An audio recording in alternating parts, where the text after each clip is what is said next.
Spreadsheets में using charts and graphs पर spoken tutorial में आपका स्वागत है। इस ट्यूटोरियल में हम सीखेंगे लिब्रे ऑफिस कैल्क में चार्ट्स को कैसे बनाना है, एडिट करना है, रीसाइज करना है, फॉर्मेट, मूव और डिलीट करना है।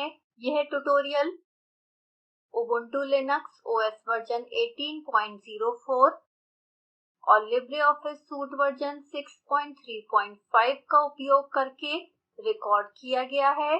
चार्ट्स सूचना को पाठक तक पहुंचाता है। लिब्रियोफिस कैल्क हमारे डेटा के कई तरह के चार्ट फॉर्मेट्स प्रदान करता है। कैल्क के प्रयोग से हम चार्ट्स को काफी हद तक कस्टमाइज कर सकते हैं। अपनी personal finance tracker ods file को खोलें। यह फाइल आपको इस ट्यूटोरियल पेज पर कोड फाइल्स लिंक में प्रदान की गई है। कृपया फाइल डाउनलोड करें और एक्सट्रैक्ट करें। इसकी एक कॉपी बनाएं और अभ्यास के लिए इसका उपयोग करें। ध्यान दें कि सभी सेल बॉर्डर्स अधूरे हैं। आइए हम इसे पहले क्रमबद्ध करते हैं। सेल्स A1 से H8 तक चुनें। फिर फॉर्मेटिंग टूल बार पर जाएं और बॉर्डर्स आइकन के आगे ड्रॉप डाउन चुनें। वह ऑप्शन चुनें जो सभी बॉर्डर्स को प्रदर्शित करेगा। सेल्स को अचयनित करने के लिए चयनित क्षेत्रों के बाहर कहीं भी क्लिक करें। हमारी चुनी हुई बॉर्डर स्टाइल अब सभी चयनित सेल्स पर लागू होती है। हमें अब डेज और डेट कॉलम की जरूरत नहीं है, इसलिए इन्हें हटा दें जैसा दिखाया गया है। स्पेंट कॉलम में सूचीबद्ध प्रत्येक आइटम के लिए खर्च की गई राशि को भरें। फिर हम रिसीव्ड कॉलम में सूचीबद्ध प्रत्येक आइटम के लिए प्राप्त राशि भरेंगे। अब हम स्पेंट और रिसीव्ड कॉलम में वैल्यू को INR करेंसी में फॉर्मेट करते हैं। शिफ्ट की को होल्ड करके D3 से E7 सेल्स को चुनें और इस तरह से क्लिक करें। फॉर्मेटिंग टूल बार में format as currency icon drop down पर क्लिक करें। नीचे स्क्रॉल करें और INR rupees English India option चुनें। सेल्स को अचयनित करने के लिए चयनित क्षेत्रों के बाहर कहीं भी क्लिक करें। अब हमारी स्प्रेडशीट के लिए आवश्यक डेटा है। हमें आगे बढ़ने की आवश्यकता है। तो आइए देखें कि इस डेटा के लिए चार्ट कैसे बनाया जाए। चार्ट बनाने के लिए पहले हमें चार्ट में शामिल करने के लिए डेटा का चयन करना होगा। सेल्स A1 से E7 चुनें। चयन को ऊपर बाईं ओर नेम बॉक्स में सत्यापित किया जा सकता है। अब स्टैंडर्ड टूल बार में इंसर्ट चार्ट आइकन पर क्लिक करें।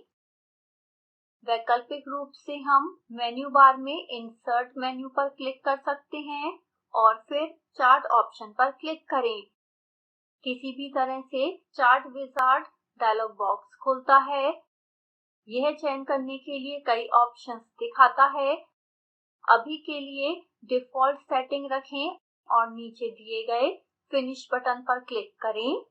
हमारे डेटा के आधार पर चार्ट स्प्रेडशीट में डाला जाता है, लेकिन चार्ट कुछ डेटा को कवर कर रहा है, इसलिए हमें चार्ट का आकार बदलना होगा। जब चार्ट चुना जाता है तो हम इसके चारों ओर हैंडल्स देखते हैं। आनुपातिक रूप से चार्ट का आकार बदलने के लिए किसी भी हैंडल्स पर क्लिक करें और खींचें। अब चार्ट पर जाएं। कर्सर को किसी बॉर्डर पर रखें जब तक कि कर्सर हैंड में बदल न जाए। क्लिक करें और चार्ट को वांछित स्थान पर ले जाएं और फिर माउस बटन को छोड़ दें। इसे अचयनित करने के लिए चार्ट के बाहर कहीं और क्लिक करें। अब हम अपने डेटा और चार्ट को स्पष्ट रूप से देख सकते हैं। चार्ट को अनुकूलित करने के लिए उस पर डबल क्लिक करें। इसके तुरंत बाद फॉर्मेटिंग टूल बार चार्ट से संबंधित ऑप्शंस को दर्शाता है। यदि आप चार्ट एडिट मोड से बाहर निकलना चाहते हैं तो चार्ट के बाहर कहीं भी क्लिक करें। सबसे पहले हम इस चार्ट में टाइटल जोड़ना सीखेंगे। फॉर्मेटिंग टूल बार में टाइटल्स आइकन पर क्लिक करें। टाइटल्स डायलॉग बॉक्स खुलता है। टाइटल्स टेक्स्ट फील्ड में फाइनेंस ट्रैकर टाइप करें। बाकी फील्ड्स को डिफॉल्ट के रूप में छोड़ दें, फिर नीचे ओके बटन पर क्लिक करें। ध्यान दें कि फाइनेंस ट्रैकर चार्ट के शीर्ष केंद्र पर प्रदर्शित होता है। इसके बाद सीखते हैं कि चार्ट टाइप कैसे परिवर्तन करना है। फॉर्मेटिंग टूल बार में चार्ट टाइप पर क्लिक करें। चार्ट टाइप डायलॉग बॉक्स खुलता है। बाईं ओर हम उपलब्ध चार्ट टाइप्स की सूची देख सकते हैं। कॉलम टाइप डिफॉल्ट रूप से चयनित है। दाईं ओर हम कॉलम चार्ट्स के 3 सब टाइप देख सकते हैं। ये चयनित चार्ट टाइप के आधार पर अलग अलग होगा। हम नॉर्मल सब टाइप कॉलम चार्ट को बरकरार रखेंगे। यदि हम 3D लुक ऑप्शन को चेक करते हैं तो चार्ट 3 आयामों में प्रदर्शित होगा। तुरंत हम देखते हैं कि शेप ऑप्शन इनेबल हो जाता है। शेप को सिलेंडर के रूप में चुनें और सब टाइप को डीप के रूप में भी चुनें। फिर नीचे ओके बटन पर क्लिक करें। स्प्रेडशीट पर चार्ट में परिवर्तन का निरीक्षण करें। बाद में अन्य संयोजनों का अन्वेषण करें। इसके बाद हम सीखते हैं कि डेटा रेंज कैसे बदलना है। फॉर्मेटिंग टूल बार पर डेटा रेंजेस आइकन पर क्लिक करें। डेटा रेंजेस डायलॉग बॉक्स खुलता है। इस ऑप्शन का उपयोग करते हुए हम डेटा की सीमा को मैन्युअल रूप से एडिट कर सकते हैं। हम चार्ट में प्रतिनिधित्व करना चाहते हैं। डेटा प्लॉटिंग का default option data series in columns है, लेकिन हम बदल सकते हैं जैसा हम डेटा को प्लॉट करना चाहते हैं। इसको परिवर्तित करें और डेटा सीरीज इन रोज का उपयोग करें। यह उपयोगी है यदि हम अपने डेटा को प्रदर्शित करने के लिए चार्ट के स्टाइल जैसे कॉलम का उपयोग करते हैं। इसके बाद हम ये चुन सकते हैं कि क्या फर्स्ट रो एज लेबल या फर्स्ट कॉलम एज लेबल या दोनों को चार्ट के अक्ष पर लेबल के रूप में उपयोग करें। यह मेरा चयन है। अब मान लें कि हम रिसीव्ड कॉलम के डेटा को हटाना चाहते हैं। ऐसा करने के लिए पहले डेटा रेंज फील्ड के अंदर क्लिक करें।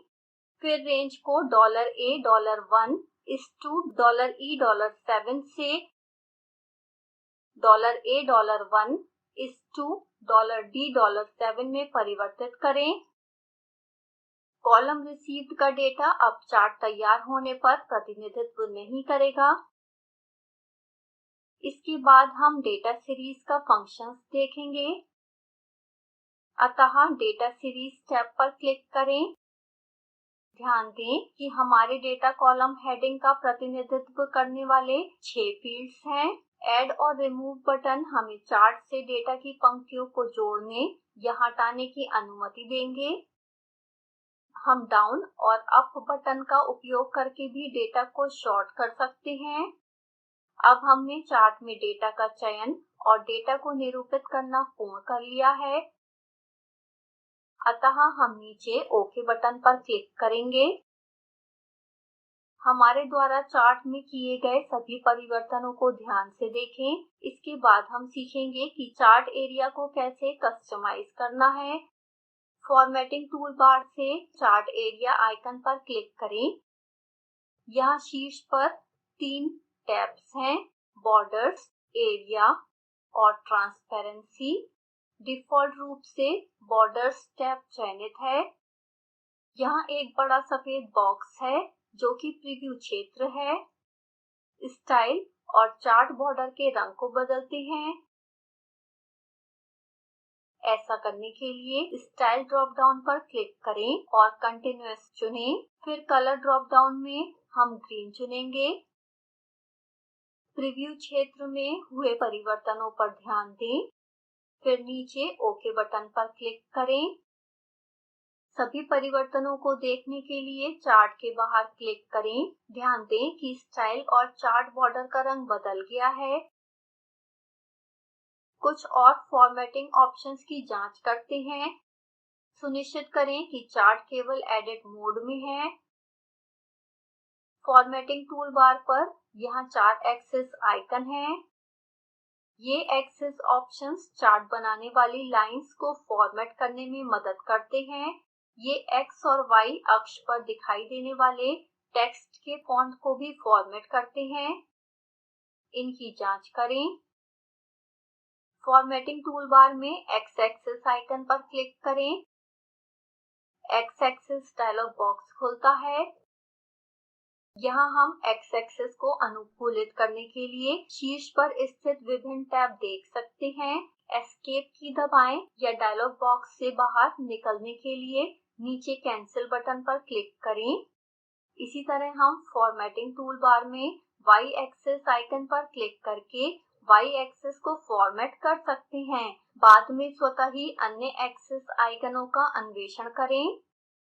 कैल्क चार्ट वॉल का रंग बदलने के लिए एक ऑप्शन प्रदान करता है। मुख्य टाइटल और की सहित चार्ट वॉल चार्ट ग्राफिक के आसपास की बॉर्डर है। फॉर्मेट करने के लिए फॉर्मेटिंग टूल बार में चार्ट वॉल आइकन पर क्लिक करें। चार्ट वॉल डायलॉग बॉक्स खुलता है। यदि पहले से चयनित नहीं है तो बॉर्डर्स टैब पर जाएं। लाइन प्रॉपर्टीज ऑप्शन में हम देख सकते हैं कि स्टाइल कंटीन्यूअस पर सेट है। कलर ड्रॉप डाउन से रेड चुनें। फिर प्लस आइकन पर क्लिक करके चौड़ाई को 0.10 सेंटीमीटर में बदलें। अब नीचे ओके बटन पर क्लिक करें। हम देख सकते हैं कि स्टाइल और चार्ट वॉल का रंग अब बदल गया है। इसके बाद हम सीखेंगे कि लेजेंड को कैसे हटाया और जोड़ा जाए। हमारे चार्ट में यह लेजेंड है। फॉर्मेटिंग टूल बार में लेजेंड ऑन ऑफ आइकन पर क्लिक करें। लेजेंड हट जाता है। लेजेंड ऑन ऑफ आइकन पर फिर से क्लिक करें और लेजेंड पुनः प्रदर्शित हो जाता है। इसके बाद हम सीखेंगे कि पोजीशन और साइज डायलॉग बॉक्स का उपयोग करके चार्ट्स का आकार कैसे बदलना है। एडिट मोड से बाहर निकलने के लिए चार्ट के बाहर कहीं भी क्लिक करें। अब चार्ट पर राइट क्लिक करें।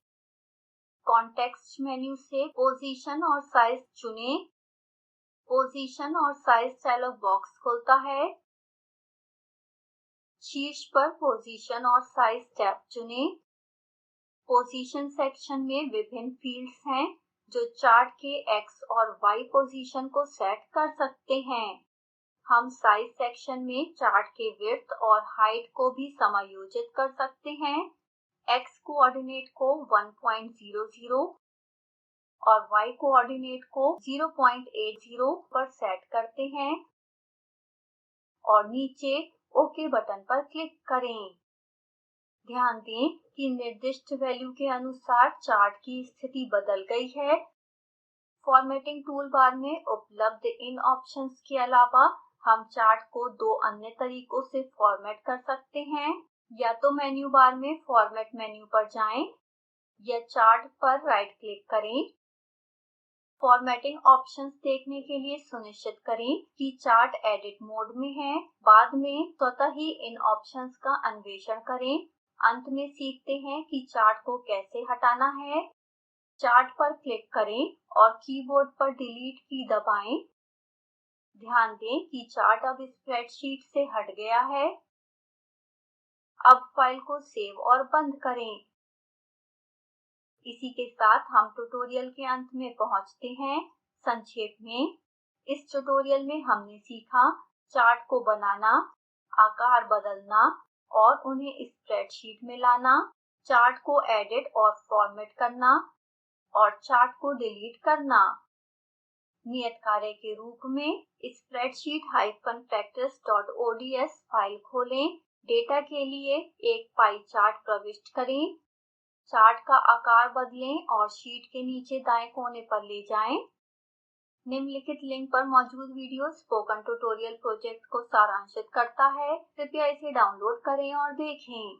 हम स्पोकन ट्यूटोरियल्स का उपयोग करके कार्यशालाएं आयोजित करते हैं और प्रमाण पत्र देते हैं। अधिक जानकारी के लिए कृपया हमसे संपर्क करें। क्या आपके पास इस स्पोकन ट्यूटोरियल से संबंधित कोई प्रश्न है? कृपया इस साइट पर जाएं। Spoken tutorial project MHRD Bharat सरकार द्वारा वित्त पोषित है। इस ट्यूटोरियल का योगदान मूल रूप से 2011 में देसी क्रूज सॉल्यूशन प्राइवेट लिमिटेड द्वारा किया गया था। ये स्क्रिप्ट विकास द्वारा अनुवादित है। IIT बॉम्बे से मैं जया अब आपसे विदा लेती हूँ। धन्यवाद।